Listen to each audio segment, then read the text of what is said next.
de Cultura y el Colegio de San Ildefonso les da la más cordial bienvenida a la sesión Fernando Leal, Los Danzantes de Chalma, que forma parte de los festejos del centenario de los murales del Colegio de San Ildefonso y del seminario El Espíritu del 22.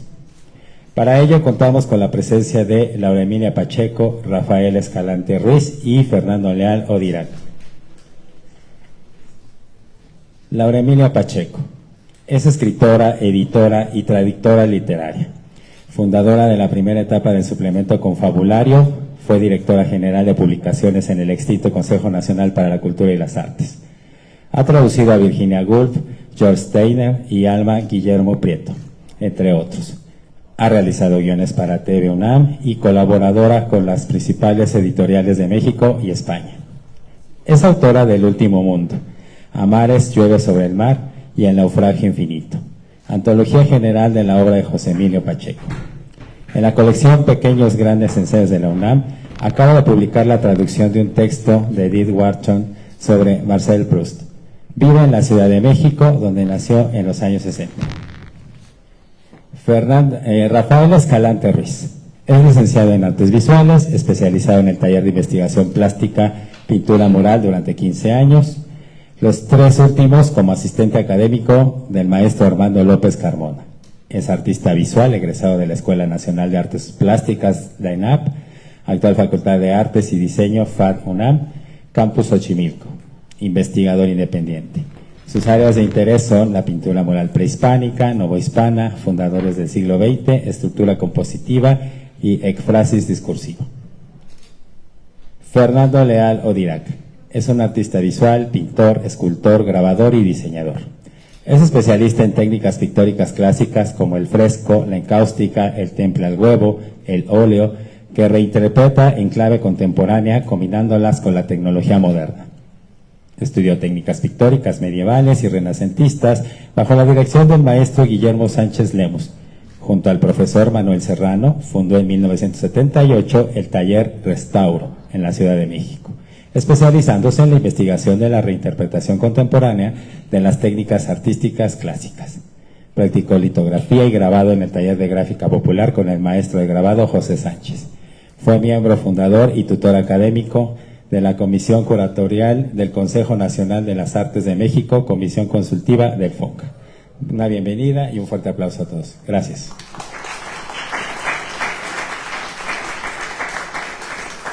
Muchas gracias a todos. Gracias por acompañarnos, sobre todo en un día que fue heroico llegar. Se los agradecemos de verdad que nos acompañen.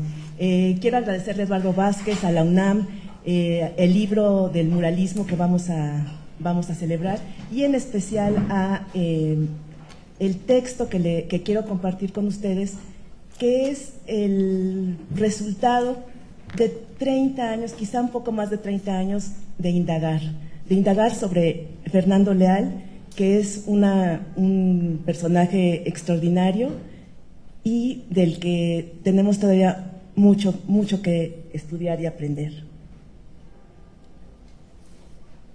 Los muralismos como arte de expresión pública reflejaron el deseo de recobrar la estética totalizadora del Renacimiento italiano. En el siglo XIX surgieron al amparo de las instituciones laicas emanadas de la Revolución Francesa. Universidades de muchas capitales europeas fueron el motor de propulsión de este renovado interés por la pintura mural.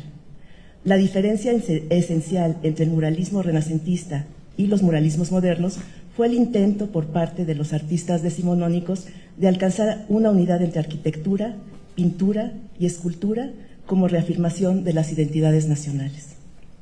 En París, Pierre Puvis de Chavannes ejecutó entre 1886 y 1889 en el Gran Anfiteatro de la Sorbona su decoración monumental Bosque Sagrado. Edvard Munch se encontraba en París en el otoño de 1889 y quizá pudo ver ahí el mural de Chavannes. Años después, decoraría el Salón de la Universidad de Oslo con Alma Mater, cuadro de gran formato realizado al temple sobre tela. Su compatriota, Emanuel Vigeland, contendió en 1910 para obtener la comisión que finalmente ganó Munch. Pues poseía la técnica y el concepto de la pintura mural. Transformó su estudio en una capilla funeraria, una de las obras de mayor aliento en la historia de la pintura al fresco y a la encáustica. Tomba Emanuele, íntimo homenaje moderno a la Capilla Sixtina de Miguel Ángel. También en ámbitos universitarios es importante recordar los murales de Gustav Klimt para el aula magna de la Universidad de Viena. La audacia de la alegoría, sus desnudos flotantes y contorsionados, desató aguerridas protestas de profesores y académicos. En 1911, el pintor checo Alfons Mucha emprendió su obra más ambiciosa, Epopeya eslava, himno patriótico y poético. En 1906, Giulio Aristides Sartorio realizó un ciclo de 14 paneles transportables, el poema de la vida humana, para la Bienal de Venecia de 1907. Ante su éxito, se le confió la decoración del Parlamento italiano. Artistas como Felice Casorati, Giorgio de Chirico y Mario Sironi en Italia también intentaron adentrarse en las posibilidades del muralismo, pero solo hasta los años 30, sin lograr los resultados estéticos de sus modelos de referencia, quizá por el peso excesivo que ejerció la confrontación con Miguel Ángel, Rafael y Piero de la Francesca, ni más ni menos. En México, donde no existía una tradición al respecto y donde los modelos del Renacimiento italiano parecían tan lejanos, el movimiento muralista se desplegó unos años más tarde, pero con una energía totalizadora desconocida a los muralismos europeos, consiguiendo resultados más audaces de sus contemporáneos del otro lado del océano. Juan Cordero, amigo de Gavino Barreda, que fue el primer director de la escuela preparatoria y que fue retratista de la esposa de Santa Ana, en 1874 pintó en el emboque de las escaleras de la preparatoria una alegoría, el primer mural mexicano de tema filosófico y de vanguardia. En 1890 fue borrado. Años después, en 1922, se pintarían en ese mismo sitio los murales con los que da inicio el movimiento muralista mexicano. Es importante destacar que hacia 1920 aún no se habían descubierto los frescos de Bonampak y apenas se intuían los descubrimientos arqueológicos que en los años 30 realizaría Alfonso Caso. Fernando Leal asistió al Marista Colegio Inglés, el más prestigioso de la época, situado en Mascarones. Entre sus compañeros estaban Ramón Alba de la Canal, Agustín Lazo y David Alfaro Siqueiros. Más tarde se fue a vivir a Santa María de la Ribera, donde, según lo corroboró el propio Leal en una entrevista a una publicación que se llamaba Gente de Santa María, vivían los intelectuales más relevantes de la época. Entre 1913 y 1918 frecuentó a Alfonso Reyes, Amado Nervo, los hermanos Caso, Enrique González Martínez, Francisco González Guerrero, Daniel Castañeda, Jesús Silva Herzog, entre otros, todos ellos protagonistas de la cultura mexicana de la primera mitad del siglo XX. Ramón López Velarde y Jaime Torres Bodet fueron los primeros coleccionistas de la obra de Fernando Leal.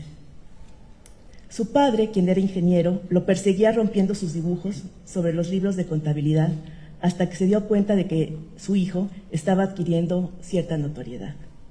Ganó el concurso de la Revista de Revistas y colaboró con Francisco González Guerrero en la creación de lecturas selectas que él mismo ilustró. En su juventud frecuentó también al musicólogo y poeta Daniel Castañeda, autor de Teoría General de la Rima, libro de corridos y poemas inspirados en el folclore, la lucha social y el paisaje, quien años después financiaría la publicación del Derecho a la Cultura, los ensayos publicados por Leal en el diario Excelsior, donde desarrollaba una serie de ideas que comenzó a redactar en 1925 bajo el título El arte y el pueblo, que buscaba evitar, y cito, las prácticas que han venido entorpeciendo la producción y difusión de la cultura en todas sus manifestaciones y a través de todas las clases sociales. Termina la cita. Alrededor de 1942 reunió en El arte y los monstruos los ensayos publicados originalmente en otro diario, el más importante de su época, que era El Nacional, donde exploró las claves históricas de la cultura nacional, como escribe Alberto Híjar en el prólogo, en el que añade: la complejidad de la cultura nacional exige de sus críticos justo eso que propone Leal como argumento clave: la puesta en crisis de la nación por la vía del descubrimiento de sus raíces asentadas en fuentes diversas. Termina la cita. En uno de los ensayos de ese libro, El obrero intelectual, Leal anticipa la teoría que años después expondría José Revueltas en El proletariado sin cabeza. Describe la manera en que los intelectuales traicionan a la clase proletaria que los admira porque buscan únicamente satisfacer sus intereses. El libro permaneció inédito 50 años. Como reflejo de la Revolución Mexicana, en 1911 estalló la huelga de los alumnos de la Academia de San Carlos contra su director, Antonio Rivas Mercado, padre de Antonieta. Protestaban contra el atraso en métodos de enseñanza europeizantes. Fernando Leal y David Alfaro Siqueiros preferían tomar clases de dibujo, como ellos lo llamaban, en la fragua que se encontraba frente a la academia, dibujando máquinas y obreros en vez de entrar a las clases acartonadas que fomentaban la reproducción de los modelos venidos de Europa. En aquella época, los estudiantes, los pelones, como se les llamaba porque estaban rapados, corrían el peligro de que alguna de las tropas revolucionarias se los llevara de leva. La novela Messier de Bourguelon, obra maestra de la estética de fin de siglo del escritor francés Jean Lorrain, ejerció una gran influencia sobre ellos. Bourguelon era el símbolo del hombre que está entre el bon vivant y el poeta elegante, pero con el traje roto. Entre el dandy y el boulevardier parisino, un seductor, pero sin un centavo. En esa obra humorística se volvió un símbolo de los jóvenes revoltosos de 1915 en ese México que vivía en un París imaginario convulsionado por la revolución. Luego del asesinato de Francisco Madero, Victoriano Huerta quiso calmar a los estudiantes nombrando como director de la academia a quien ellos proponían, Alfredo Ramos Martínez, entonces recién llegado de París, donde se familiarizó con los ambientes de Montparnasse. Fue discípulo de Claude Monet y amigo de Pablo Picasso. Ramos Martínez, símbolo de la renovación, vio en la revuelta de los estudiantes un eco de la escuela de Barbizon, especializada casi exclusivamente en el paisaje, que dio paso al nacimiento del impresionismo de Corot y Courbet. En Iztacalco, en medio de las chinapas de Santa Anita, a instancias de Ramos Martínez, se funda la primera escuela al aire libre con el nombre de Escuela de Barbizon. Asisten Francisco Romano Guillemín, considerado pionero del impresionismo en México, y se suman Leal, Alba de la Canal y Siqueiros. En la efervescencia del momento participan también Amado Nervo, Alfonso Caso y Samuel Ramos. La Escuela de Santa Anita cesó su actividad al poco tiempo, en 1913-14. Años después, en el 20, se reabrió en Chimalistaca. Para entender lo que significó la Escuela de Pintura al Aire Libre, hay que tomar en cuenta el estado general del arte en México de aquellos años, la superficialidad de los artistas debido al colonialismo del gusto y al hecho de que cuanto venía de Europa era bueno por ese solo hecho, como escribe Leal en su libro El arte y los monstruos. La revolución política y la Primera Guerra Mundial tuvieron un efecto aislante que facilitó el esfuerzo de independencia del espíritu creador. Escribe Leal: quisimos explorar, libres de prejuicios, por primera vez nuestro medio, la belleza plástica circundante. Termina la cita. Es decir, en vez de buscar temas fuera, como lo hizo Gauguin en Tahití, Leal y sus compañeros se propusieron centrar la mirada en lo propio. La escuela se mudó a un local mejor en Coyoacán y se enriqueció con la llegada de Fermín Revueltas, Ramón Cano, Leopoldo Méndez y Jean Charlot, quien acompañado de su madre venía huyendo de la guerra. Fernando Leal fue nombrado el director de la escuela de Coyoacán, donde tenía su estudio.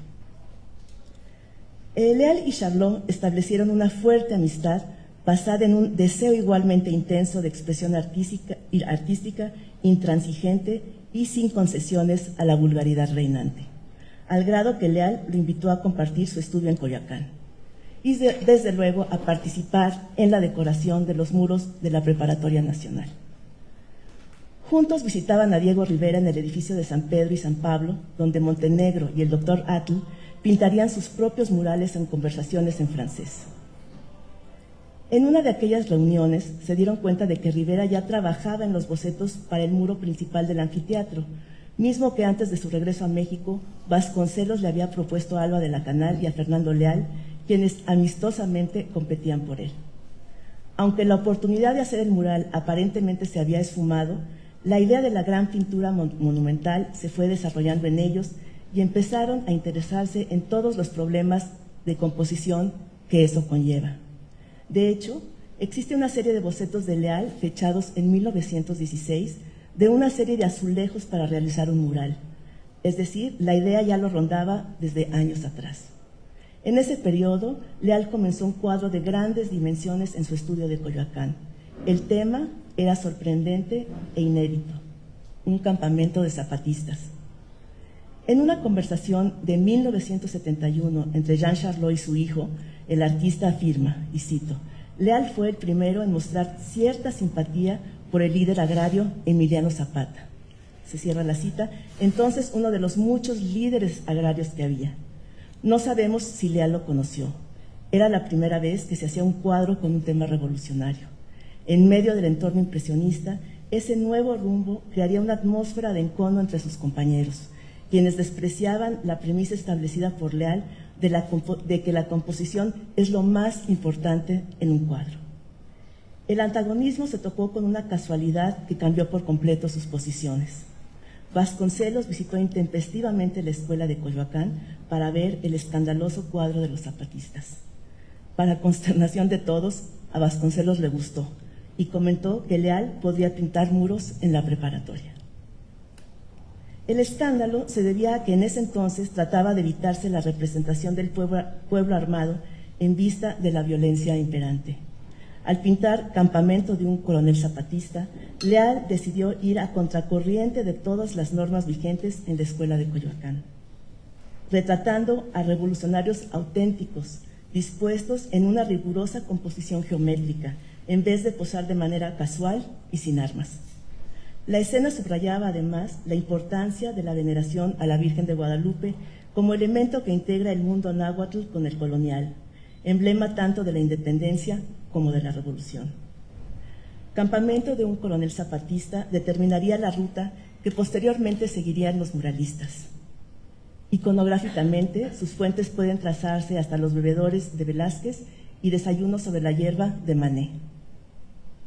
En ese cuadro aparece Luz Jiménez, mujer de origen náhuatl que se convirtió en modelo de varios artistas y más importante aún, en el arquetipo de la belleza mexicana del cual surge un nuevo canon estético. Fue Luz quien llevó a Leal al santuario de Chalma durante la peregrinación que la comunidad de Milpa realizaba los primeros días del año para pedirle favores al Cristo Negro. La experiencia dio pie a los danzantes de Chalma, el mural que Leal pintaría en la escuela preparatoria.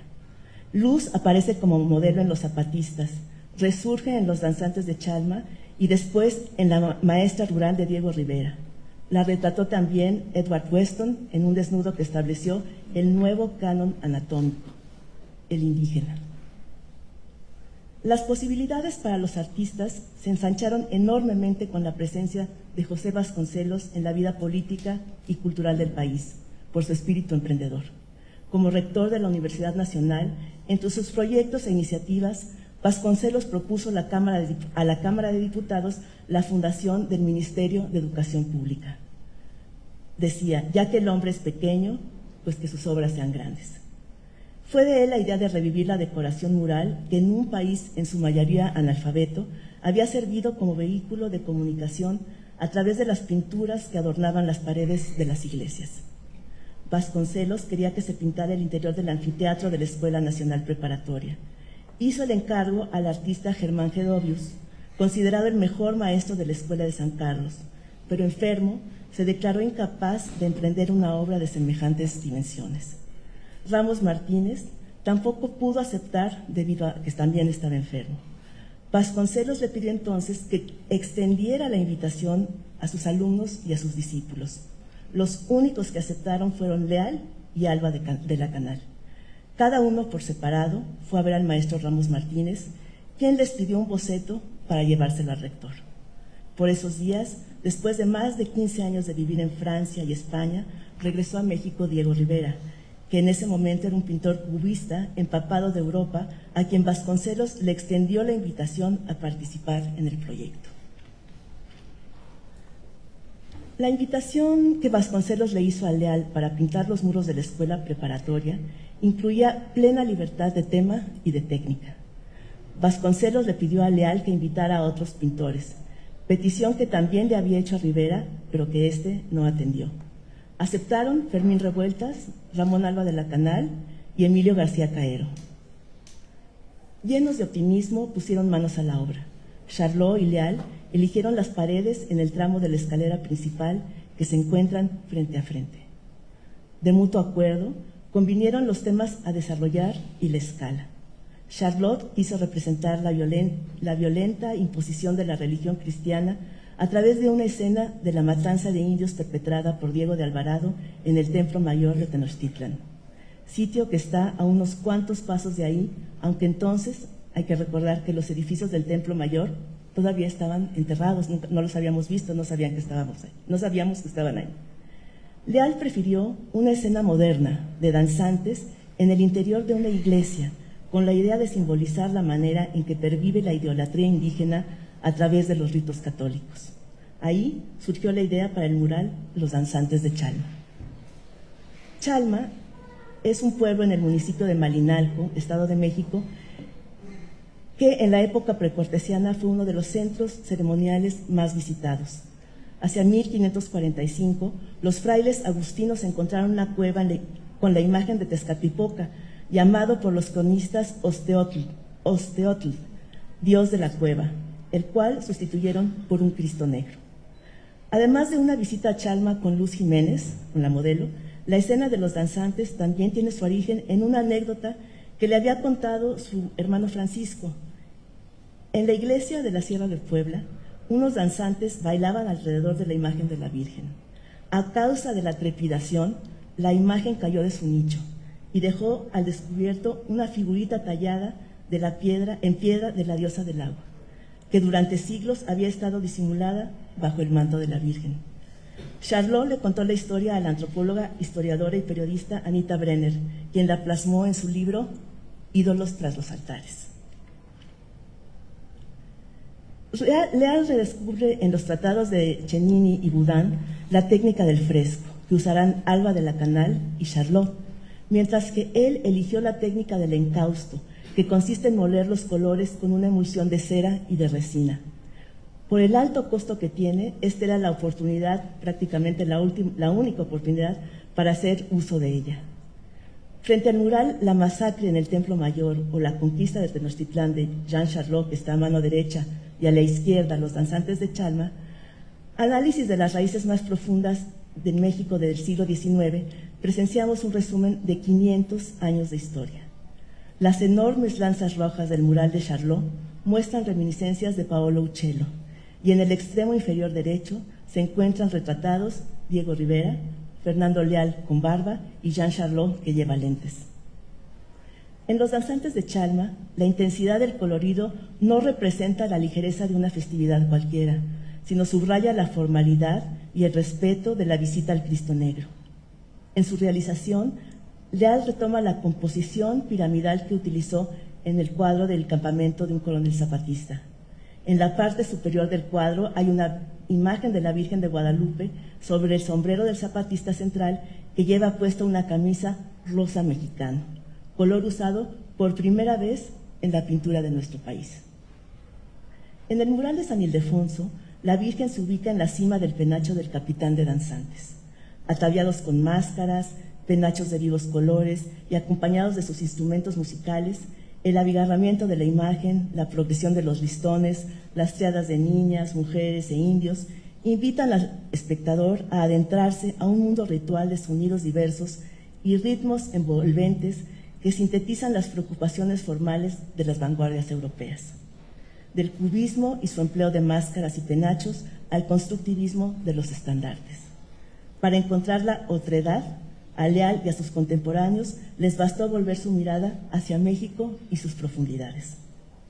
El capitán de danzantes es el mismo Leal, quien, inmerso en el trance ceremonial motivado por el consumo de peyote, observa la tragedia que se representa en el mural del Jean Charlot, que está del otro lado.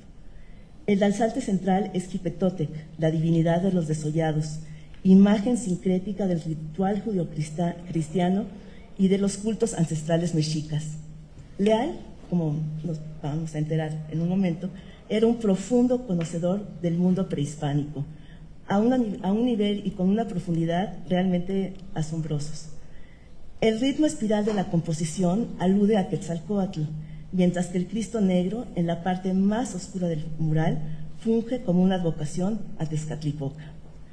A través de la individualidad de los personajes, una característica que lo distingue de otros muralistas, Leal recorre todos los estados de ánimo, de la inocencia al fanatismo, del adocenamiento a la voluptuosidad. Los personajes que nos dan la espalda en el primer plano nos incluyen como partícipes de la escena.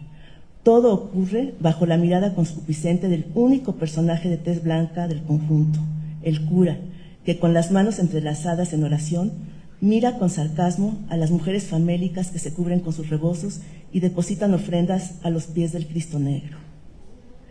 Leal, Jipetotec, se observa a sí mismo en el muro de Charlot y fija su mirada penetrante en los espectadores. La falta de ortografía en el estandarte de los danzantes es una nota objetiva sobre la educación. Esto es increíble. Cuando pintó Los danzantes de Chalma, Fernando Leal tenía 26 años.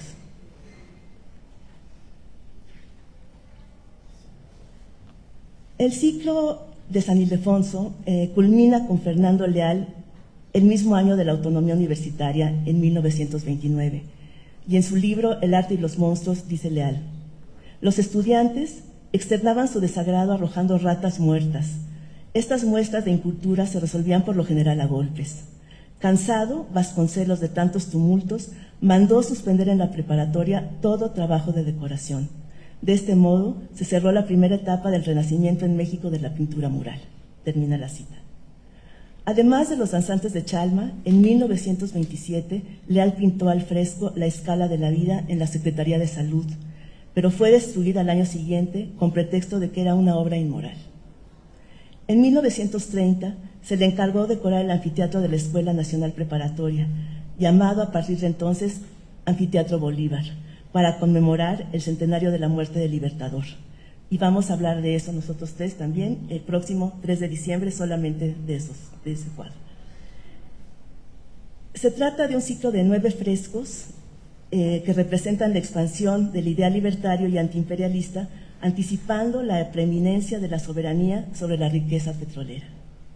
En Panamá, a invitación del rector de la universidad de ese país, Leal realiza un fresco antiimperialista, Neptuno encadenado, con el que el muralismo mexicano se expande por primera vez a Centroamérica. El tema era la intervención estadounidense en la zona del Canal. El presidente Armódio Arias Madrid ordenaría la destrucción de la obra por temor a la reacción norteamericana. Permanece en el recuerdo su importancia antirracista al exaltar los orígenes africanos del pueblo panameño. Entre 1945 y 47 pinta Milagro Guadalupano, un extraordinario conjunto de 7 frescos que están en la capilla del Tepeyac y son una obra maestra del sincretismo religioso, que están en la Villa de Guadalupe hasta el día de hoy, por fortuna. Hasta hoy, su historia de la Academia de San Carlos, escrita entre 1958 y 1964, permanece inédita. Cada generación inventa el mundo, inventa su propio mundo. A 100 años de distancia del inicio del muralismo, podemos tener ya la amplitud de visión que da el paso de los años para hacer una revisión del muralismo mexicano, del momento en el que surgió, el papel de cada uno de sus protagonistas y su permanencia en la historia. En este sentido, la obra de Fernando Leal contiene una riqueza incuantificable que aún está por descubrirse en toda su complejidad. Con una tenacidad inquebrantable, sorteó adversidades, decepciones, injusticias, pero nunca claudicó. Hasta el último aliento mantuvo sus principios, se dedicó al conocimiento del mundo prehispánico y universal. Con sincera humildad, este gran humanista que hablaba, al igual que su padre, 10 lenguas, incluidos el latín, el griego y el náhuatl, decidió realizar su primera y única exposición individual en el mismo año de su muerte, que fue 1964, emulando la actitud de Cézanne. La pintura es cosa de viejos. Contemporáneo más que moderno, Leal observó con atención lo que sucedía en Europa y procedió a vincularse con los protagonistas de las vanguardias europeos, como atestigua su correspondencia con Picasso, Herbert Walden, el fundador de Der Strom en Berlín, y Henri Cartier-Bresson. Con los intelectuales bolivarianos como Salomón de la Selva, José Carlos Mariátegui o Tristán Marov, Leal trató de crear un movimiento continental que alentara a la juventud latinoamericana a luchar por la liberación de los oprimidos y la justicia social, lograr la soberanía y construir la alianza entre las democracias afines, persiguiendo el eterno anhelo de una América unida. Con visión premonitoria, Leal miró más lejos aún, interesándose en el Extremo Oriente, el Japón de Hokusai, en un intento por fusionar las culturas de Oriente y Occidente con la creación de un ambicioso universalismo, ajeno de prejuicios y lejano de una reafirmación chauvinista de la identidad mexicana. Con su obra y su pensamiento, fundó las bases de una nueva manera de ver nuestra historia y nuestra realidad. Le dio otro rostro a un país que miró por primera vez una parte fundamental de su identidad, la identidad indígena. Para entendernos hoy, para tratar de comprender qué vendrá mañana, es imprescindible voltear al pasado, sobre todo cuando ese pasado es tan actual y encierra tantas claves para descubrir cómo es la obra de este artista. Fernando Leal nunca se plegó ante el poder, fuese representado por las instituciones o por las modas instituidas. Si de alguna cosa estaba seguro, es de que el arte no existe para complacer. Su vida fue su arte. Muchas gracias por su atención. Y ahora le voy a pasar la palabra al maestro Escalante, que nos va a dar una idea de cuál era la profundidad del conocimiento que tenía Leal sobre el mundo prehispánico y su simbolismo.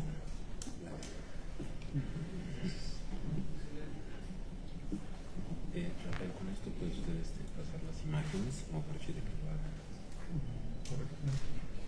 Esto con esto.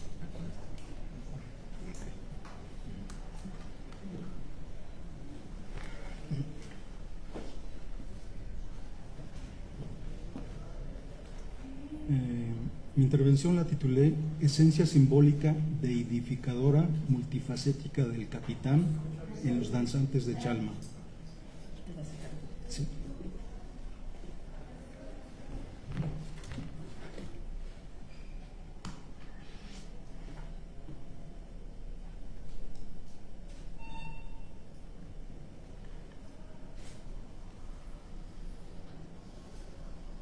Mejor usted.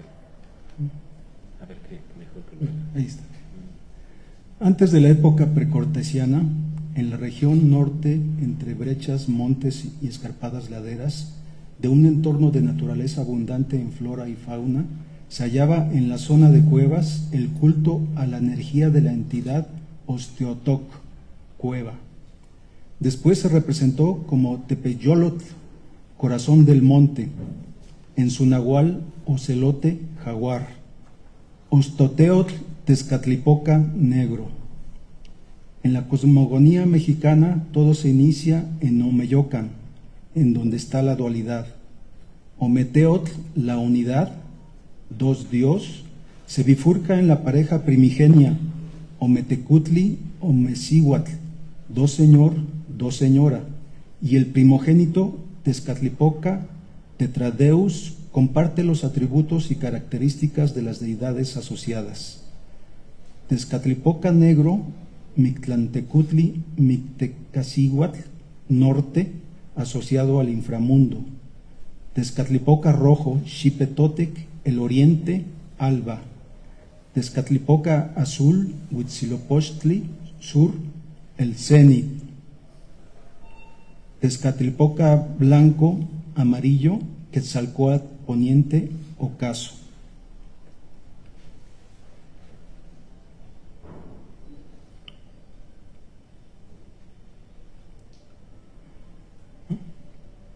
El personaje identificado como el capitán de la cuadrilla de danzantes tiene los atributos y simbolismo representado en su atuendo, identificable como rango de jerarquía noble, educado en el Calmecac, escuela internado de iniciación de tlatoques, gobernantes, dignatarios, sacerdotes, guerreros.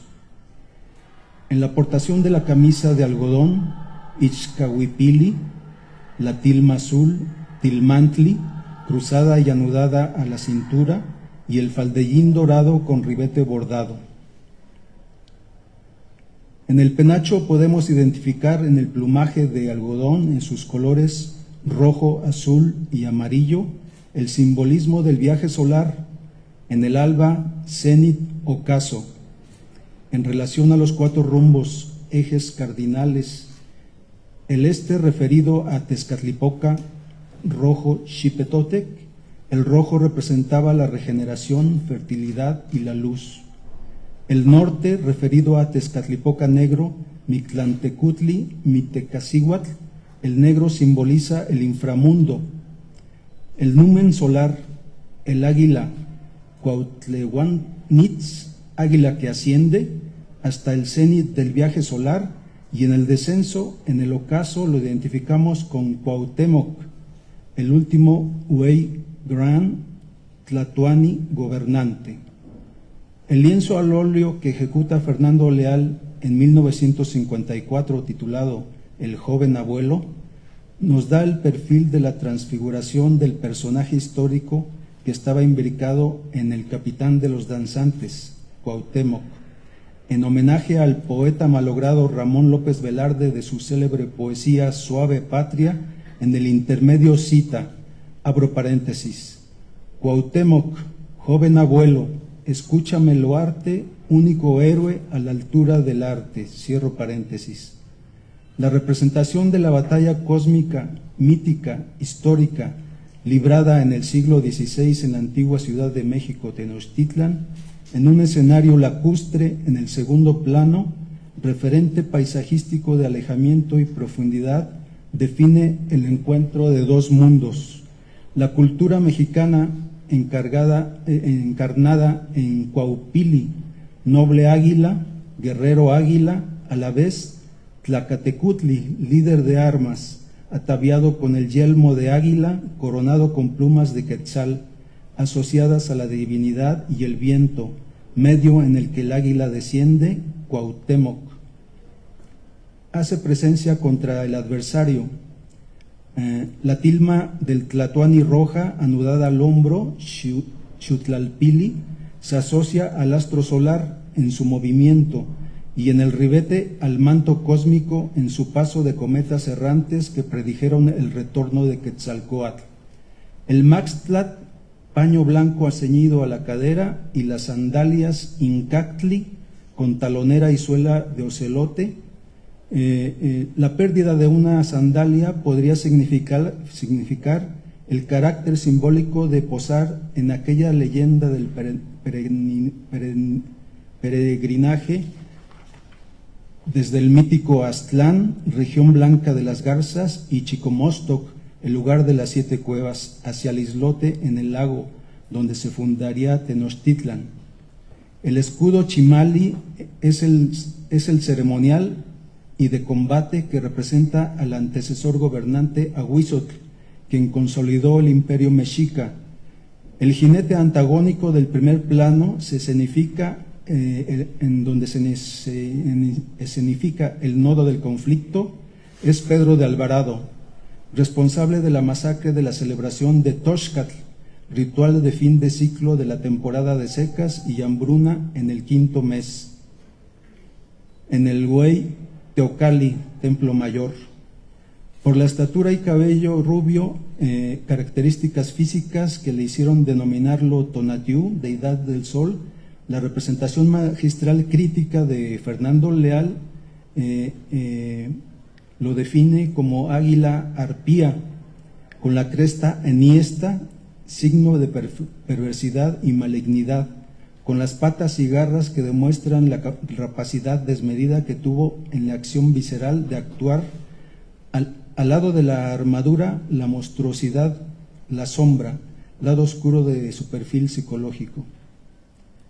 El monolito destruido, testigo de la sustitución de otra ideología.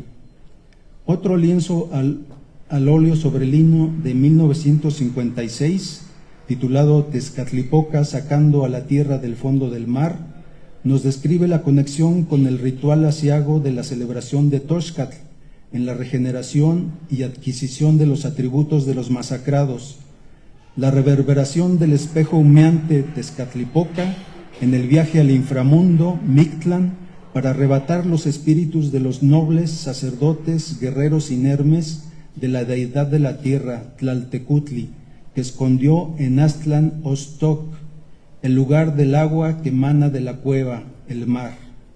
El simbolismo de los masacrados está representado en Acuetzpalin, caimán, cocodrilo, el abrazo de sometimiento del reptil con las fauces abiertas señalan compositivamente en la espiral la hazaña triunfal del viaje al inframundo y regreso al plano terrestre en la regeneración de las montañas.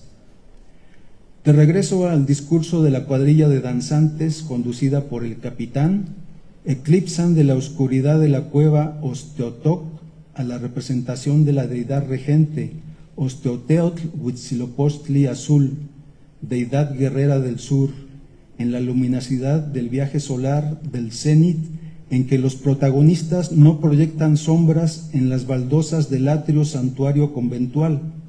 En el ritual mítico, cósmico, atemporal, los 4 rumbos representados en Nahui Olin, 4 movimiento, en el cruce del aspa, el 5º sol, Macuili Tonatiu Olin.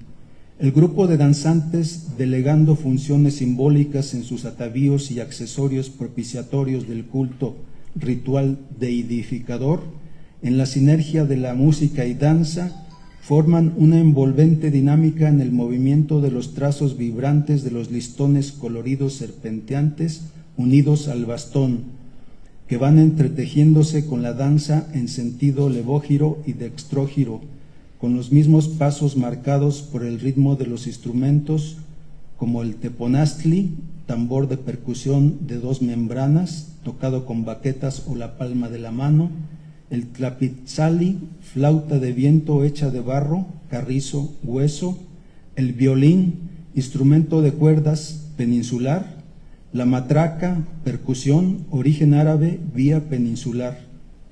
Este personaje enmascarado representa la deidad Quetzalcóatl en la configuración bifronte de perfil de las cabezas del ave Quetzal. Sí. Pues yo creo que sí, sí. Indicarnos. Sí. ¿Cuándo? Entonces vamos a pasar las anteriores. A ver.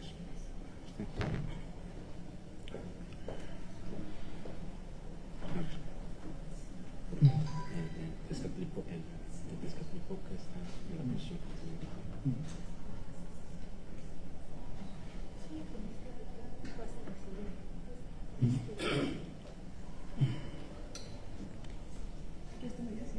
Sí, pero vamos atrasados entonces. Aquí. De la representación. A ver, ahora mira. No, hasta.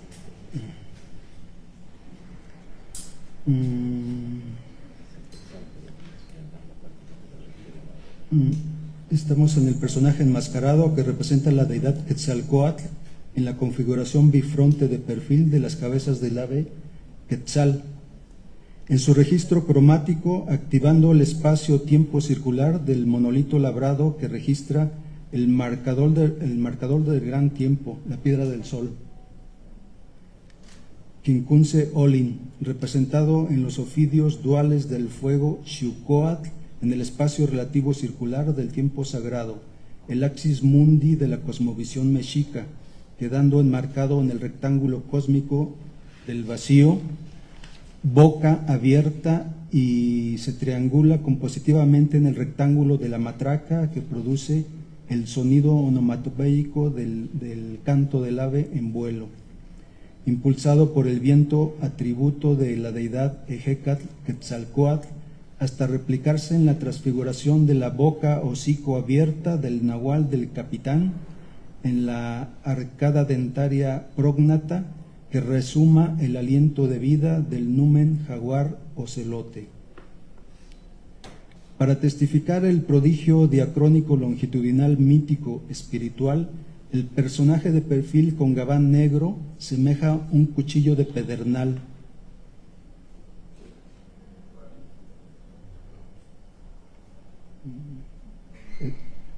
Esa, ahí.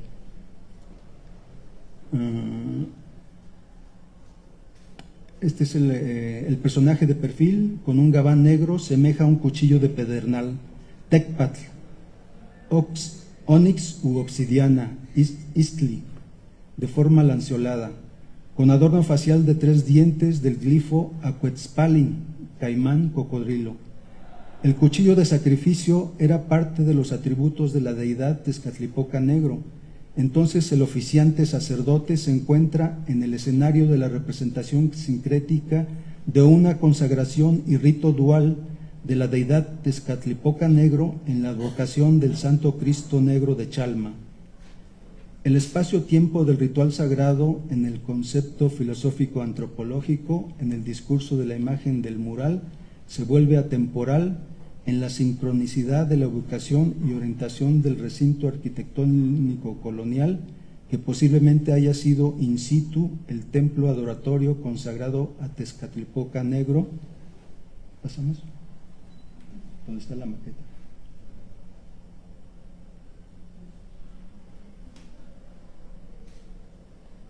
No aparece. Ahí.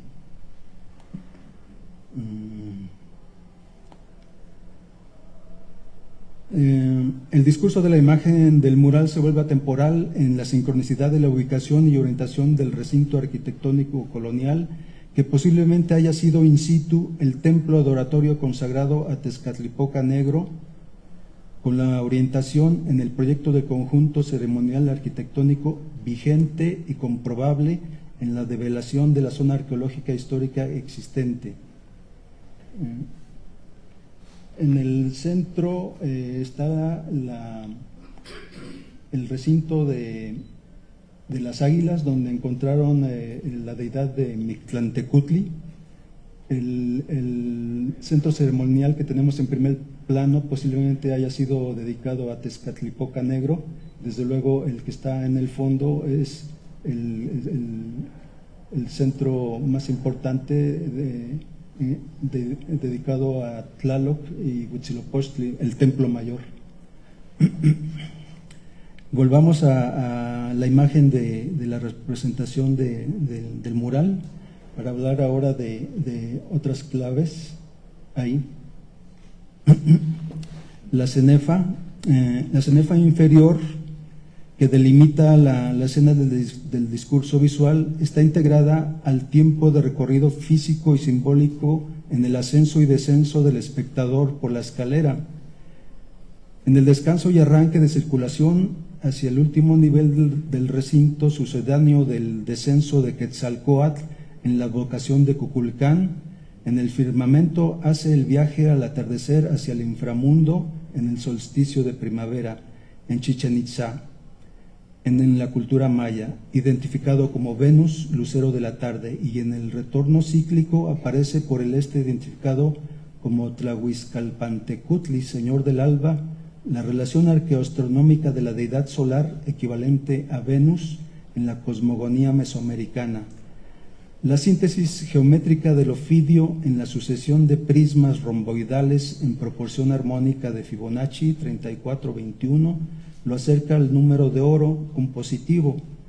En la proyección y en la proyección diédrica caballera de la huella y peralte del escalón está representada la planta y alzado del templo ceremonial teñido de sangre de vida, rojo almagre.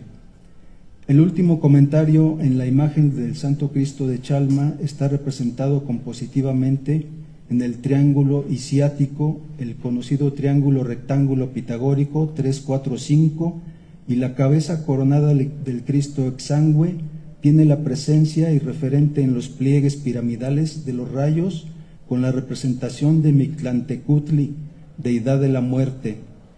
El dilema humano del complemento dual vida-muerte y resurrección.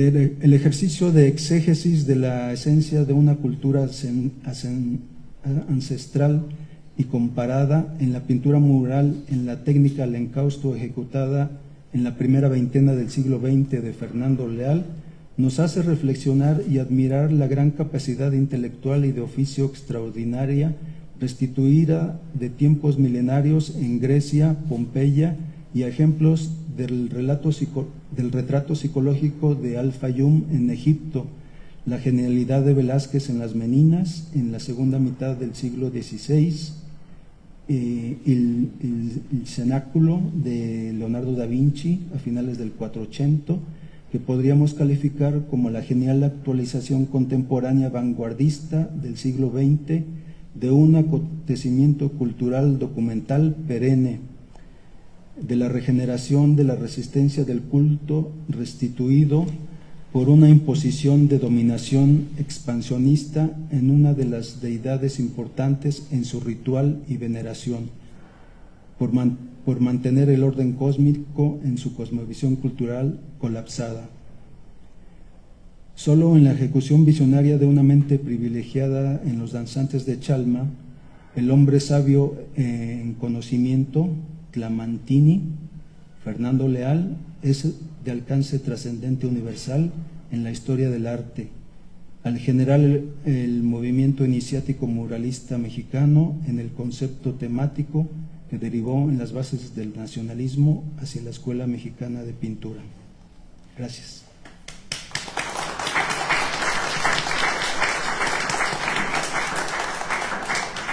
Le voy a pasar la palabra ahora al maestro Fernando Leal.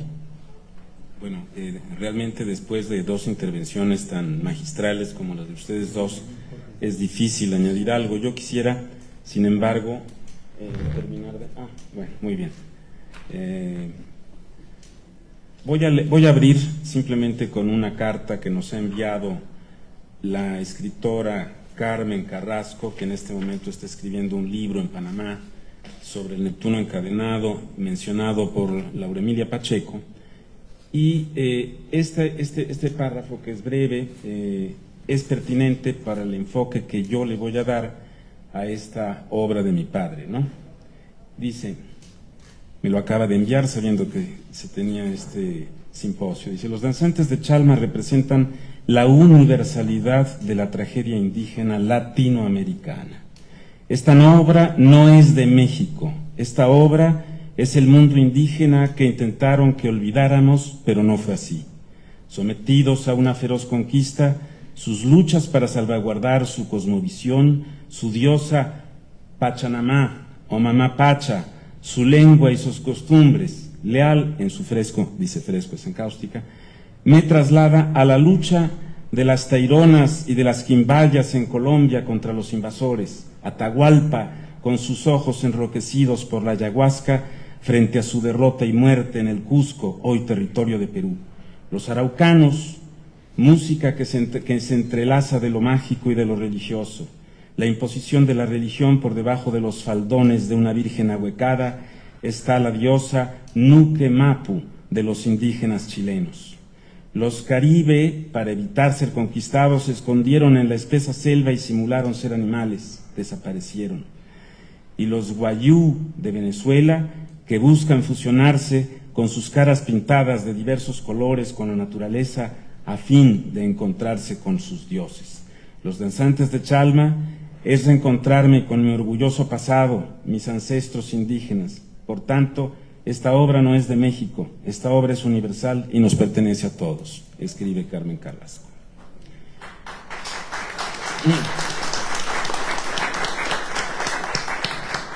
Ahora bien, efectivamente, como menciona Laura Emilia, estos ensayos profundos, la profundidad del profesor Escalante Ruiz, el ensayo extraordinario de Laura Emilia, con gran precisión histórica, únicamente que mi abuelo no era ingeniero, era empresario de toreros y cine, exacto, mi abuelo, el papá de mi padre, sí, exactamente.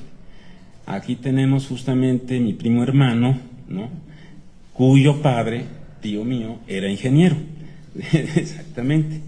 Bueno, estos descubrimientos que hemos hecho, por ejemplo el de la cenefa, que en realidad tiene la perspectiva diédrica sobre la cual se apoya en el sombrero la Virgen de Guadalupe, nos conduce en el eje compositivo a la Virgen de Guadalupe y al sombrero de humo de Tezcatlipoca en el danzante central, ¿no?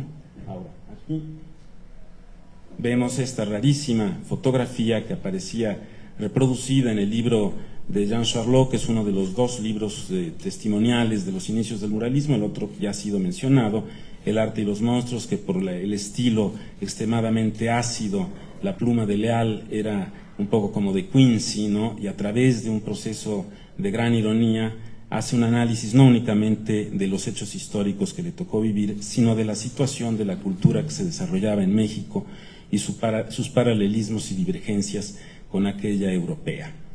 Es ahí donde yo quiero justamente crear una especie de contralectura, es decir, el otro lado de la moneda, o la urdimbre de la cual ya tenemos la trama admirablemente expuesta, sea por Laura Emilia, sea por el profesor Escalante. Aquí vemos a Leal con toda la conciencia histórica que esto implica en la ejecución de los danzantes de Chalma en 1922. A los 26 años de edad, efectivamente. Pero ya antes, como bien mencionado por Laura Emilia, Leal desde los años 15, contemporáneo de la generación de los 1915, etcétera, amigo de Torres Bodet, efectivamente el gran poeta Picasso, del poeta de la Suave Patria, de Ramón López Velarde, que fueron sus primeros coleccionistas, por cierto, Torres Bodet y López Velarde, los primeros en comprar un cuadro de Leal. En esa época frecuenta Manuel Gamio, el gran experto en el mundo indígena, del cual él abreva, porque era su vecino de casa, justamente por eso, ¿no? Era otra generación, era la generación, obviamente, de mi abuelo, y esto que vamos a ver ahora es el punto que refuerza un poco, son ilustraciones a lo que ya ha expuesto Laura Emilia. Vamos a pasar justamente a eso que sucede en Europa en el momento en que uno de los primeros en querer hacer renacer la pintura mural, pero en un ámbito no religioso sino civil, fue efectivamente don Juan Cordero, y esta es el aula que pintó Puvis de Chavannes y que después inspiraría, después de la Exposición Universal, al mismo Munch, que la vio durante la Exposición Universal en París, ¿no? Y que frecuentó a Puvis de Chavannes.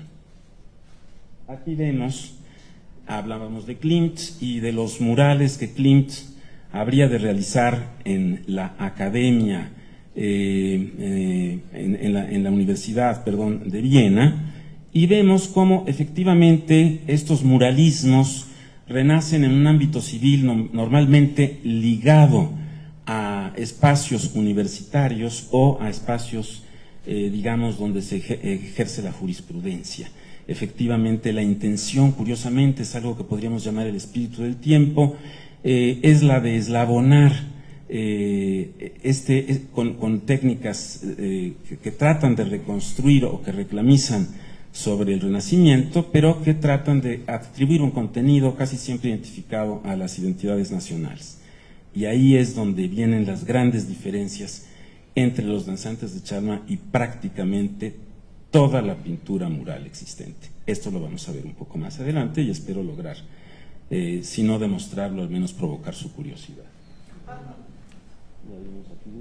Este es un detalle, estos son los detalles del mural en la academia, en la Universidad de Viena, sobre la sabiduría y la filosofía, y les voy a mostrar el detalle. Esto es Munch. Aquí está, si ustedes lo ven, en la parte superior izquierda, una mujer desnuda, cuyo sexo para la época escandalizó a tal punto a la pacata sociedad vienesa que la obra fue removida y después, durante la Segunda Guerra Mundial, desapareció. Por lo mismo no tenemos más fotografías que esta. Es el caso ya de una censura que en estos paralelismos que yo estoy tratando de establecer coincidirá con la destrucción de la escala de la vida de Fernando Leal en el edificio de Salud Pública por ser inmoral, porque había es decir, una figura de una pareja que se besaba, que la veremos más adelante. Cuando hablamos de Munch, que había visto a Puvis de Chavannes, esta es la obra que se encuentra en el Alma Mater en la Universidad de Oslo. Efectivamente, más que una pintura mural, es un cuadro de grandes dimensiones, ya sea por su técnica, no es una técnica adecuada a la pintura mural, es una obra sobre tela, y en una contienda feroz, como suelen ser todas las cosas que valen la pena y apasionada, y como de alguna manera fue también en los orígenes del muralismo, efectivamente en el muro de Charlot, inicialmente tres grandes amigos que son, Charlot quiere agradecerle a sus dos grandes amigos, Fernando Leal, que le abre las puertas de su estudio, de su casa, que lo trata como un hermano, que lucha porque Charlot pueda pintar en este edificio. Y entonces Diego apoya esta idea y convencen a Vasconcelos, que tenía gran reticencia para que Charlot participara, pensando que, como efectivamente lo hizo en un detalle de excesiva juvenilidad, habría de poner un letrero diciendo que él había sido el primero en terminar algo, ¿no?, en México. Entonces eso Vasconcelos ya lo había previsto y le había dicho a Leal: yo no quiero que participe porque se va a querer atribuir el mérito porque ese es europeo, ¿no? En fin, Leal, sin embargo, lo defiende a capa y espada, y en ese momento, rindiendo homenaje a sus amigos, Charlot los pinta a su lado. Pero ese retrato de Leal, mientras Diego, asombrado, ve la escena que le propone, la masacre del Templo Mayor, Leal se ve a sí mismo, es decir, el retrato de Charlot ve a su autorretrato transformado en la máscara que no pudimos ver en las proyecciones del maestro Escalante Ruiz, que es la máscara de Tezcatlipoca y la boca hocico, de la que yo daré una interpretación diversa, seguramente menos erudita y un poco alejada, obviamente, de esta visión más rigurosa, pero no por ello menos provocatoria, porque lo que a mí me intriga de la obra de mi padre es justamente su capacidad de provocación. No es la obra del erudito, sino la obra del humanista, que es una situación muy diferente. Entonces, aquí tenemos lo que Vigeland había hecho en la posición en la que se encontraba la obra de Munch. Y aquí vemos la Capilla Sixtina de Vigeland, que y es aquí donde yo voy a entrar a hablar de los danzantes de Chalma, es un canto al sexo, ¿no? Esto que se llama la tumba de Manuel no es otra cosa que el estudio, ya que el pobre Manuel Vigeland no tuvo la buena suerte de su hermano Gustav, que el Parque Central de Oslo tiene más de 600 esculturas comisionado, como también Alfons Mucha, para realizar un trabajo titánico con cientos de ayudantes. Al hermano Emanuel no se le concedió tal oportunidad y realiza este canto al sexo, ¿no? Es decir, hay no sé cuántos miles de figuras que se acoplan en todas las posiciones imaginables, lo que es mucho más escandaloso que cualquier otra cosa que se haya pintado en la época, y tenemos que inclinarnos para entrar bajo un letrero que dice: todo lo que existe es sacro en la naturaleza, ¿no? De aquí vamos a pasar a el gran precursor, pero en todos estos casos estamos hablando de alegorías. Los danzantes de Chalma, a pesar de ser un códice, como lo ha interpretado mi amigo Escalante, también puede leerse de otra manera. Esa otra lectura la voy a intentar, seguramente con menos capacidades que los colegas que me preceden, pero haremos lo más que podemos, ¿verdad? Entonces aquí vemos un detalle del famoso tríptico que iba a ser una pintura mural, que no se pudo realizar en los años 10, de Saturnino Herrán, que se llama Nuestros Dioses, que es un primer intento para capturar esta idea de la sobreposición religiosa, del sincretismo. Aquí está el célebre dibujo de la Coatlicue, que sirve de crucifijo al Cristo Negro de Chalma, y aquí tenemos un cuadro importantísimo, ya que se hablaba de la Bienal de 1907, en la que Sartorio presenta su Canto a la Vida, y es uno de los ganadores de la Bienal de 1907, y en esa Bienal participa también el pintor Frank Brangwyn, que será la fuente de inspiración principal de la obra de Saturnino Herrán.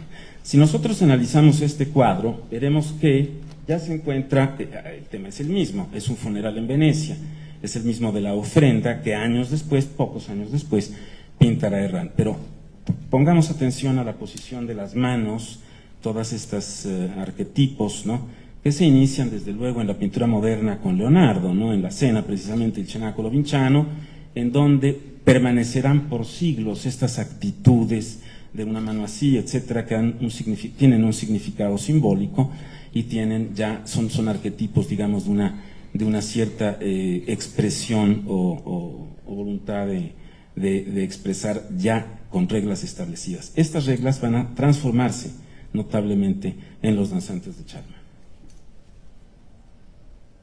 Aquí tenemos la ofrenda que conocemos todos, que para mí cierra el siglo XIX en la pintura mexicana, y aquí vamos a ver el campamento de un coronel zapatista, la obra que tanto impresionó a Vasconcelos y que es la primera obra, entre comillas, completamente mexicana y que abre el siglo XX. Lo dice Charlot en la entrevista que cita Laura Emilia con su hijo John, que por cierto acaba de fallecer hace un par de semanas, desgraciadamente, un querido amigo. Y en esa entrevista de 1971, él señala, como textualmente lo ha citado Laura Emilia, que Leal fue el primero en interesarse en ese movimiento agrario que era el zapatismo, pero también en esa entrevista Charlot subraya, dice: ahora que he vuelto a ver este cuadro en el Museo de Arte Moderno, estamos hablando del año 63 o 62, dice, no me cabe la menor duda que aún con los titubeos que puede tener la obra de un pionero, fue sin duda allí donde abrevamos todo. Todos seguimos la ruta marcada por el campamento de un coronel zapatista de Fernando Leal, dice Charlot. Aquí este es el resultado final de un análisis matemático compositivo, pero hemos sobrepuesto las líneas que demuestran cómo esta imagen a su manera entra perfectamente como estructura base de lo que después señala Escalante Ruiz. Tenemos la pirámide, mundo prehispánico, en cuya cima se encuentra la Virgen de Guadalupe, que es una divinidad prehispánica, al mismo tiempo, sobre todo eso es lo que es, símbolo de la fusión de estas culturas, símbolo de la independencia, de la revolución y de la revolución, entre otras cosas, ¿no? Y de cuyos querubines que sostienen a la Virgen, se supone que parten los colores de la bandera de México. Esos colores que sabemos corresponden a los puntos cardinales del mundo mexica. Ahora, a partir de aquí, vamos a entrar en los danzantes. Este es uno de los anteproyectos de los danzantes de Charma, que demuestra que en un momento dado, y es aquí donde viene otro de los descubrimientos que hicimos el maestro Escalante, Laura Emilia y yo, nos hicimos una pregunta muy sencilla.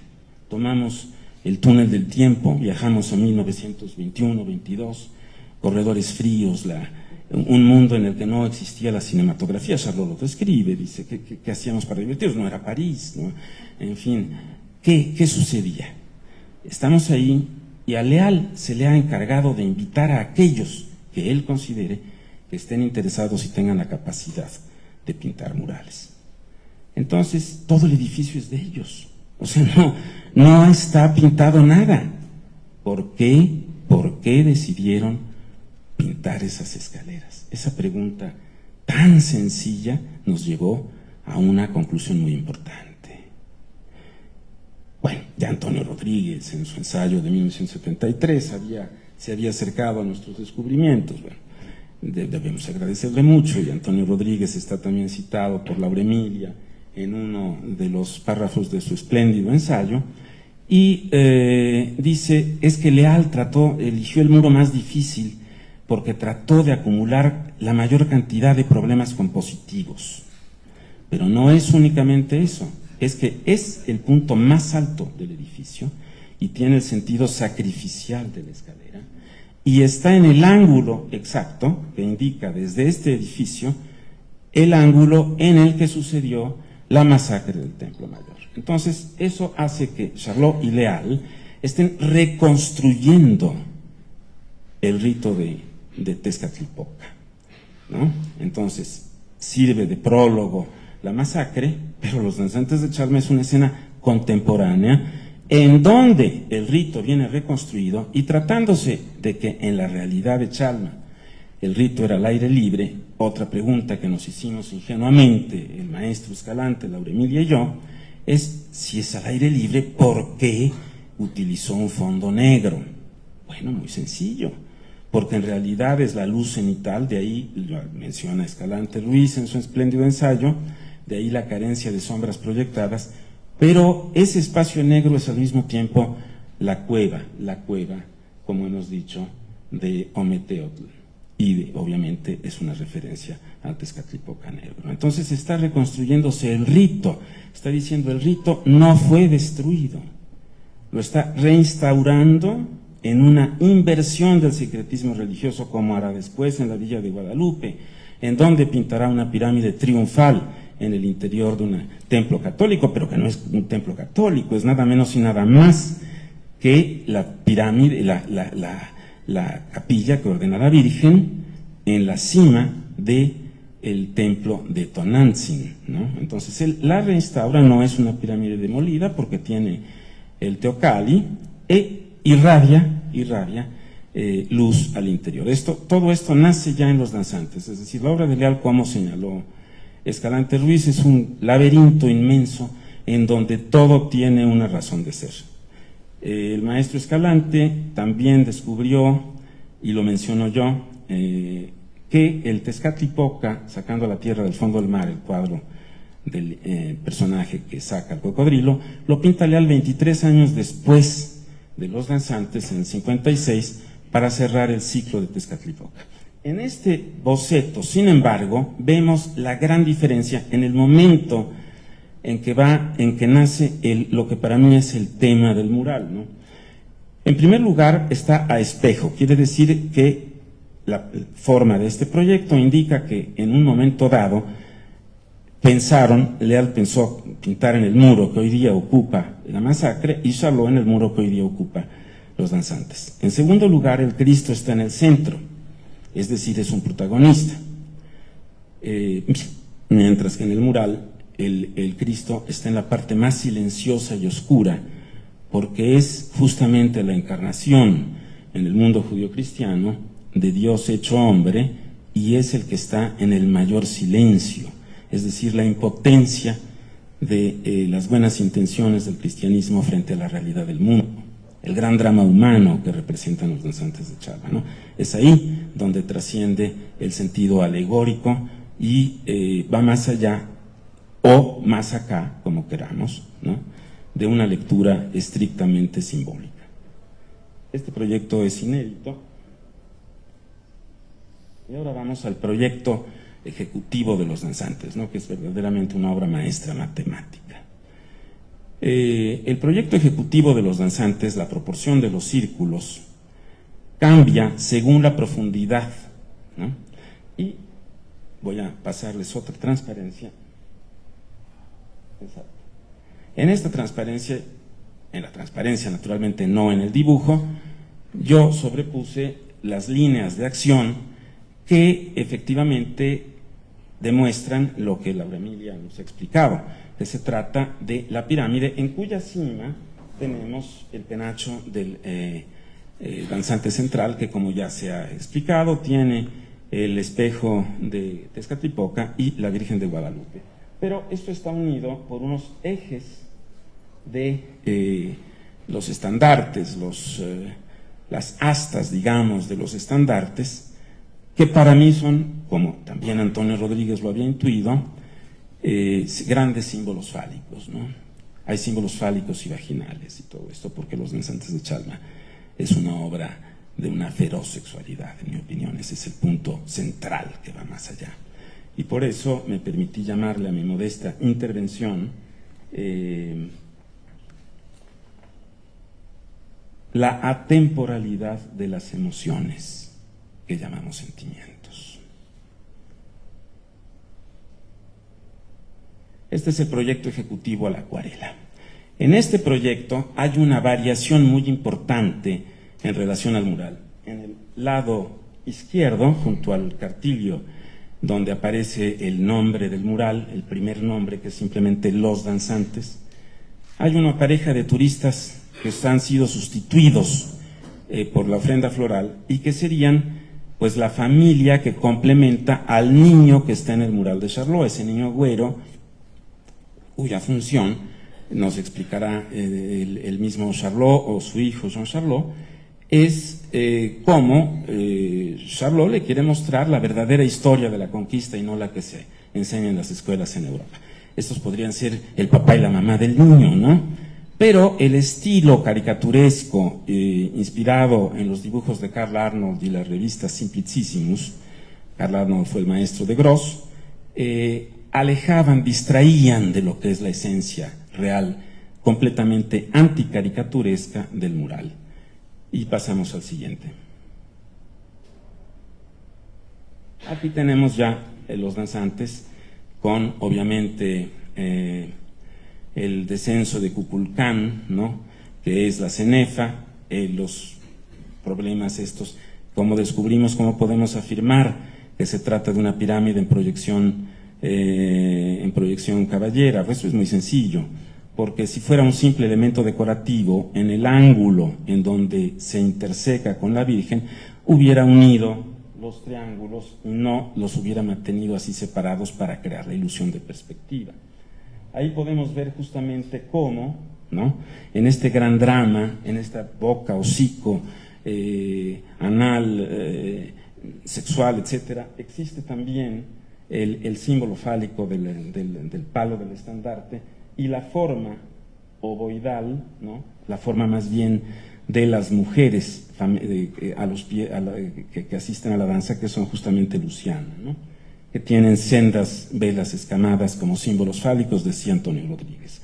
Mientras un indio en primer plano, que llamaremos el indio ladino, tiene sus manos cerca de su sexo y no le interesa ni el mundo prehispánico, ni el culto de Tezcatlipoca, ni el mundo silenciosamente cristiano del sacrificado Cristo de Chalma, sino ve con el rabo del ojo a las mujeres, ¿no? Todo esto está llevado a una escala monumental. Antes de este momento, la pintura mural siempre sirvió para festejos de tipo histórico o religioso. Tiene héroes. Aquí se trata de algo que ya existía en la literatura, Balzac, por supuesto, en fin, y en el siglo XX va a ser muy importante, en el hombre masa, ¿no? Pero aquí el hombre masa recupera su rostro. Esto no existía en la pintura mural. Había intentos en la pintura de Caballete, incluso de gran formato. Recordemos el entierro de Courbet. Tenemos entre nosotros a un gran erudito que es el maestro Freire, ¿no?, al cual agradecemos siempre sus publicaciones oportunas de los grandes maestros del arte moderno y de todos los tiempos. Efectivamente, aquí tenemos el autorretrato con la Virgen y el espejo de Tezcatlipoca. El autorretrato, que es una máscara, ¿no?, en donde efectivamente, como dice Carmen Carrasco, podía ser con el consumo del peyote o de cualquier otra cosa, pero es la permanente danza, el ruido, la celebración de la vida o de la muerte, más allá de cualquier religión, más allá de cualquier interpretación simbólica. Es allí donde radica para mí la fuerza de este mural, que lo podemos ver mucho más allá, es decir, sin toda la erudición que requiere, el conocimiento profundo que requiere del mundo prehispánico. Lo podemos ver como un gran drama humano, y por primera vez en la pintura monumental el hombre común y corriente se vuelve el protagonista, ¿no? Esto no existía en la pintura mural y creo que no ha vuelto a existir después.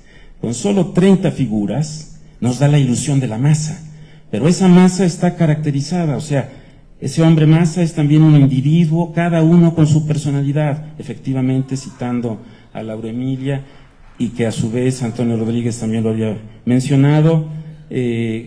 Son expresiones que van del adocenamiento a la concupiscencia, a la lujuria, a la estupidez, a la maldad, la santidad, en fin, toda una gama de expresiones que no tienen otro objetivo que el rumor mismo, el absoluto estruendo de la danza, ¿no?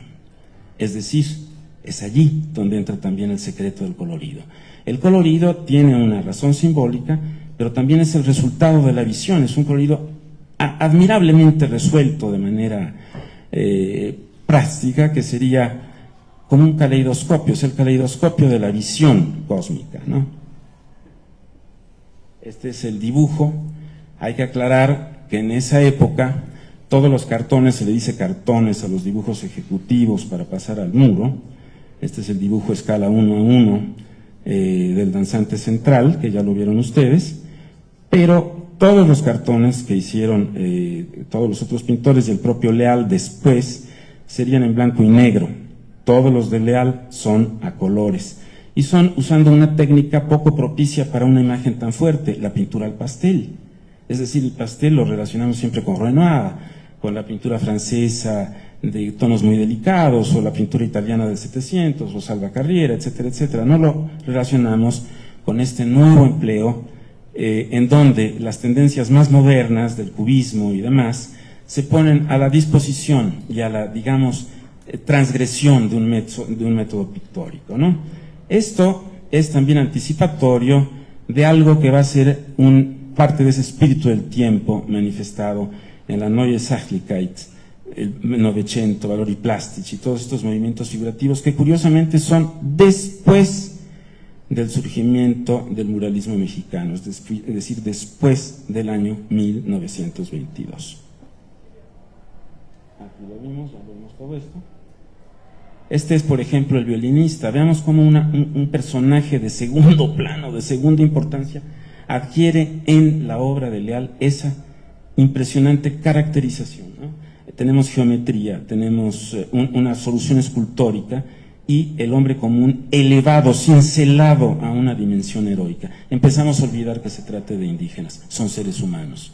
Eso volvió a los danzantes de Chalma una obra extremadamente peligrosa, por lo cual jamás se repetiría, y es el origen de los tantos descalabros que sufrió Leal en su carrera, ¿no?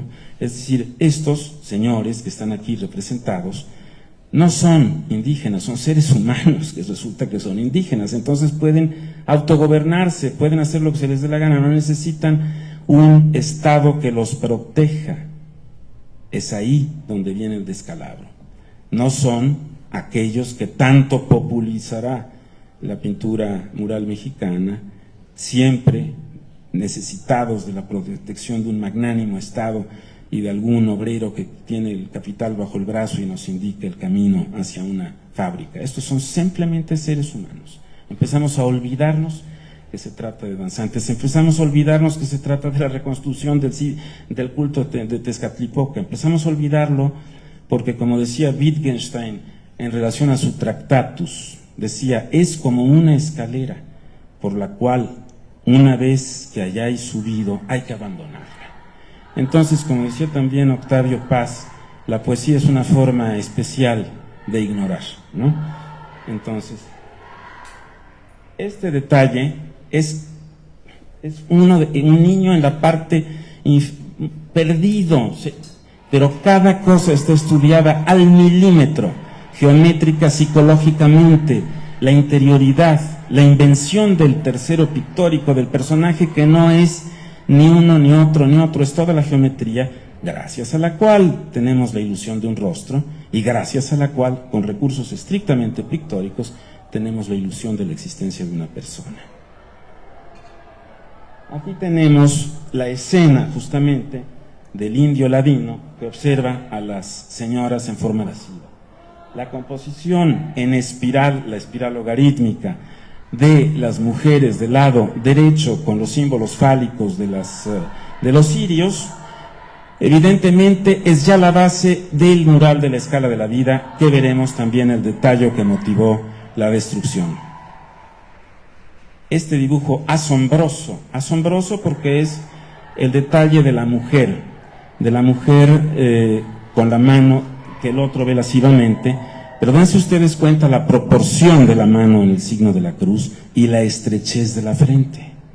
Es una representación perfecta del poder de la ideología religiosa, del poder de ideologizar justamente de la religión, de la falta, es decir, la frente estrecha y la mano sentenciosa, ¿no?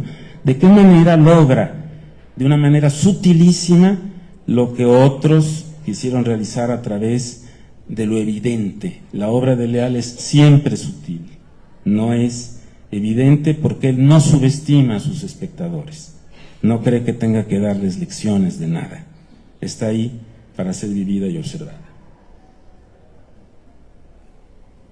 Este es el indio ladino, el estudio del indio ladino.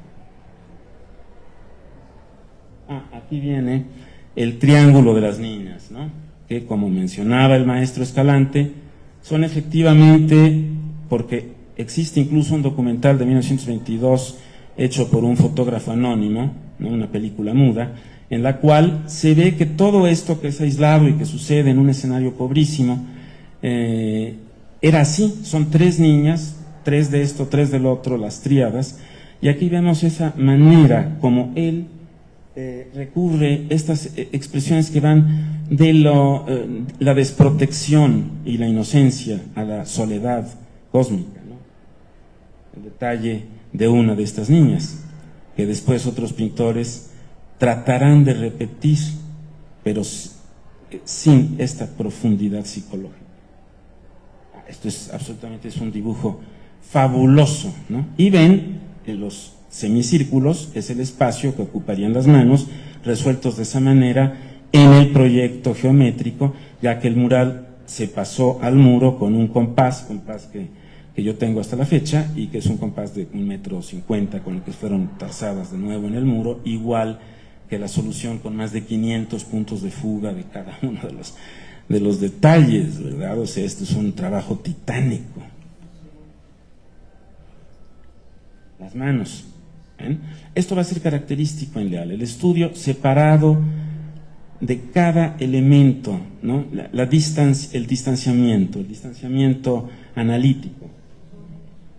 Esta mano, esta sí es una cita del mundo renacentista, esta sí es una mano que viene del mundo leonardesco, solo que aquí ese mundo leonardesco se transforma en las uñas rotas, en las uñas fracturadas de un indígena. Esta es su concesión, esta pertenece al mundo de Brangwyn, pertenece al eco de la gran pintura histórica, ¿no?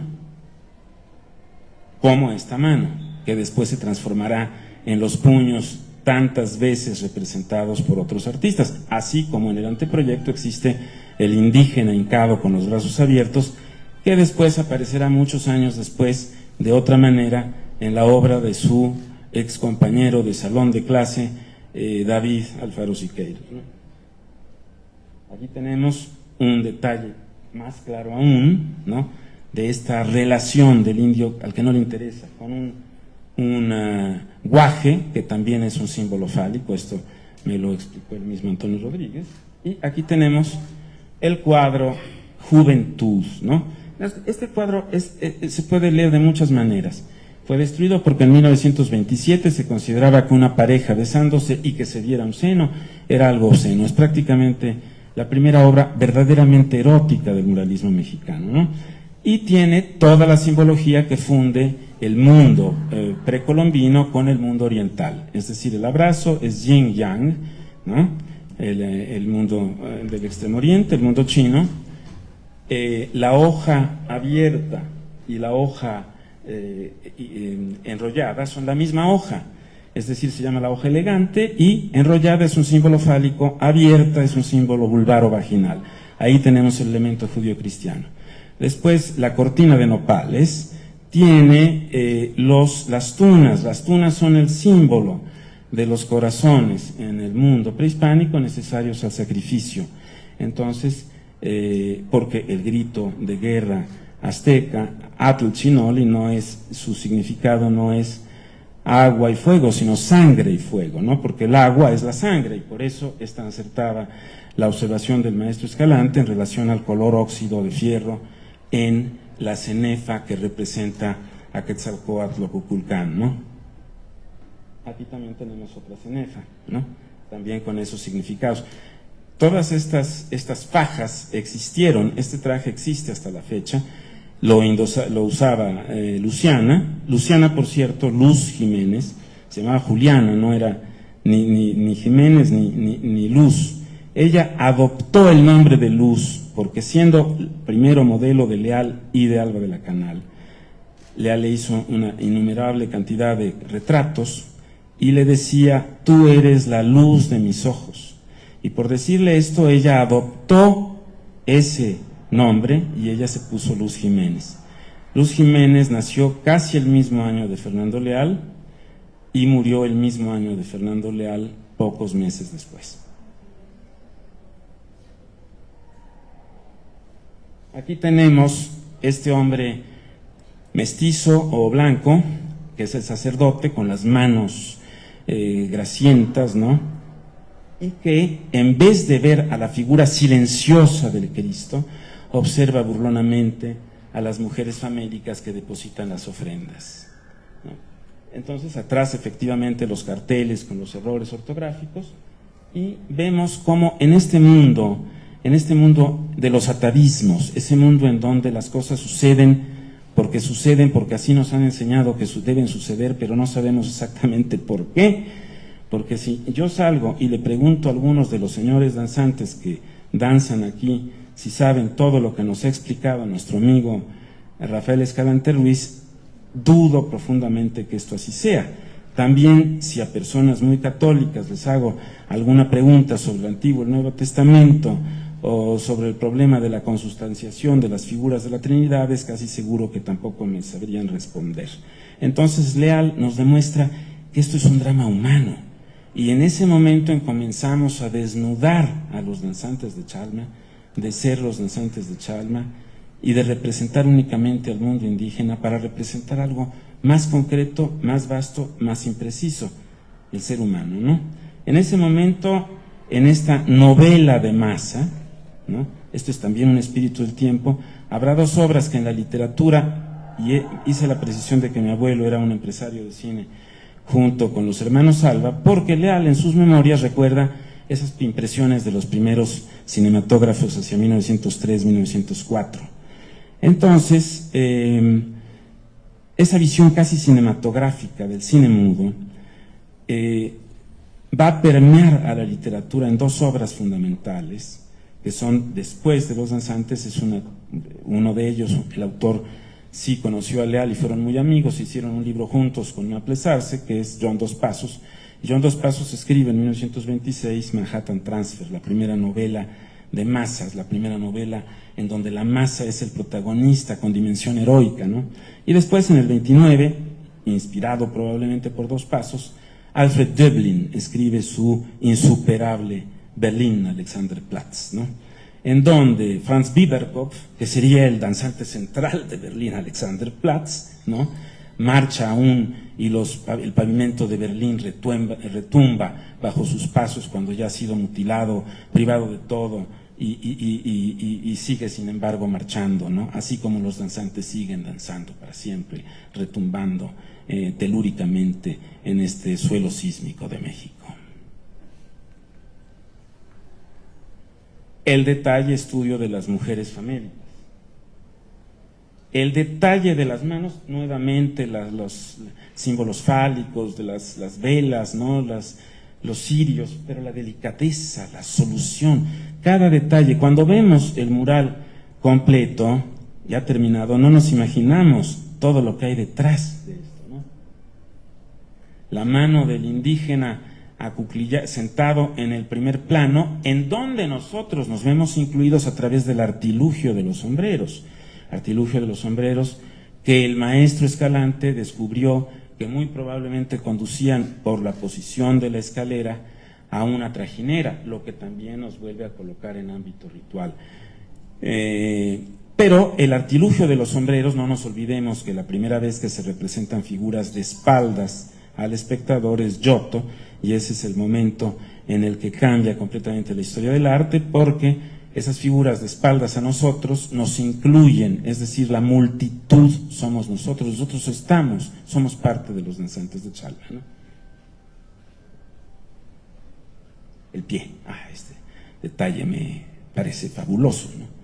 Que también, si lo vemos, ¿por qué? Porque es un pie con un gran sentido clásico, pero con las uñas rotas, es decir, aquí ya estamos comenzando a romper con los mismos recursos de la pintura histórica, de la pintura renacentista y de la pintura clásica, nosotros nos estamos hundiendo en ese mundo del indígena, en ese mundo que inaugura en un cierto sentido el Caravaggio al utilizar a modelos comunes, a malandrines, asesinos y malvivientes, y cuando, por ejemplo, con gran audacia el Caravaggio coloca a la prostituta más renombrada de Roma como la Virgen para obligar que todos los prelados se arrodillen ante ella, ¿no? Eso lo hará también Leal después en sus murales de San Luis, donde la muchacha más guapa del estado es la Virgen, y entonces todos estaban muy escandalizados. ¿Cómo le vamos a rezar a fulanita o a sutanito? En fin, todo esto no hace sino demostrar el enciclopédico conocimiento de la pintura histórica para crear un lenguaje nuevo, ¿no?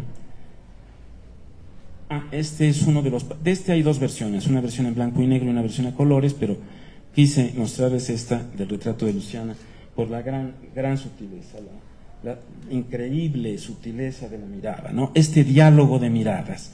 Es decir, con el advenimiento del cubismo, y esto está, digamos, citado en el lado derecho del mural con las máscaras, pero como dijo Laura Emilia, la otredad en Europa tenía uno que ir al Museo del Hombre o a Tahití, mientras aquí no había más que abrir las puertas y abrir los ojos y la mente porque estaba allí. Pero ese hombre máscara que surge, por ejemplo, la obra de Modigliani, todos los cuadros tienen el nombre del personaje, Max Jacob, Swarovski, etcétera, quien sea que el modelo, porque son ya transformados en máscara, la síntesis total, y entonces se requiere también su nombre para que no haya una confusión. Aquí no. Aquí Leal se mantiene en un filo muy sutil entre lo que es la composición estricta y únicamente pictórica, que sería la composición surgida a partir de Cézanne y del movimiento cubista posteriormente, que Leal domina perfectamente aquí, y la composición de carácter psicológico, donde hay un equilibrio no únicamente de masas y de colores, sino un equilibrio y una comunicación de miradas y de gestos. La composición psicológica es una de las artes más difíciles, y allí Leal, sabio, siguiendo el consejo que le da Balzac a George Sand, él no es el autor omnisciente que sabe todo lo que piensan sus personajes. Él ignora lo que piensan muchos de sus personajes. Él mismo, en su autorretrato, el autorretrato brutal, el indio más brutal, el único personaje con la boca, con el hocico abierto, el aullido en silencio del danzante central. Ningún otro que no sea la máscara, en el lado derecho, tiene la boca abierta. Todo gira a partir de ese aliento.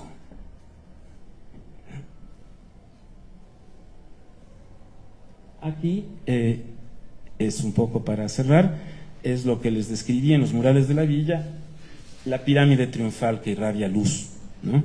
Pero esa pirámide está en el interior de la capilla que ordena la Virgen y es una pirámide triunfal, es decir, ha reinvertido el sincretismo religioso, ha puesto en un templo católico construido a su vez sobre una pirámide de Tonantzin, ¿no?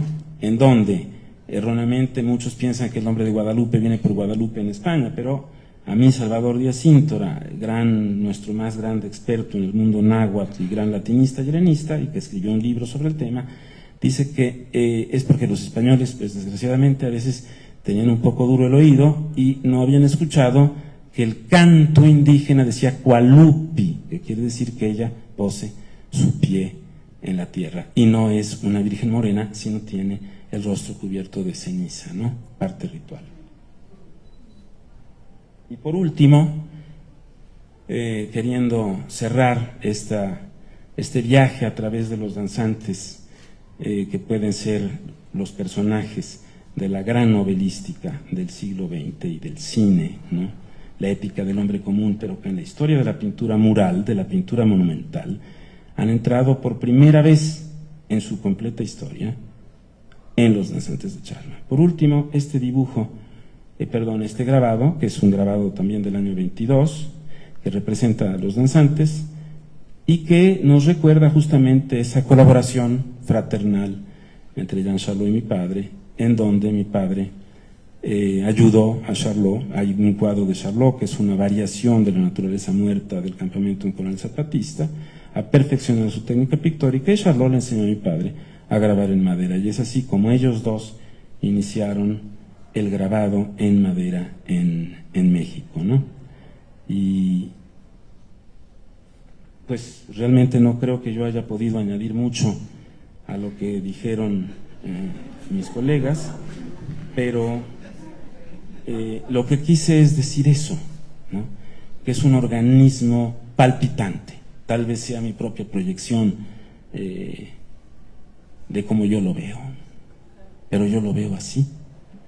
Y eso es lo que nos hace tan rico y tan importante esta obra maestra, que está sujeta a interpretaciones múltiples e infinitas. Muchas gracias.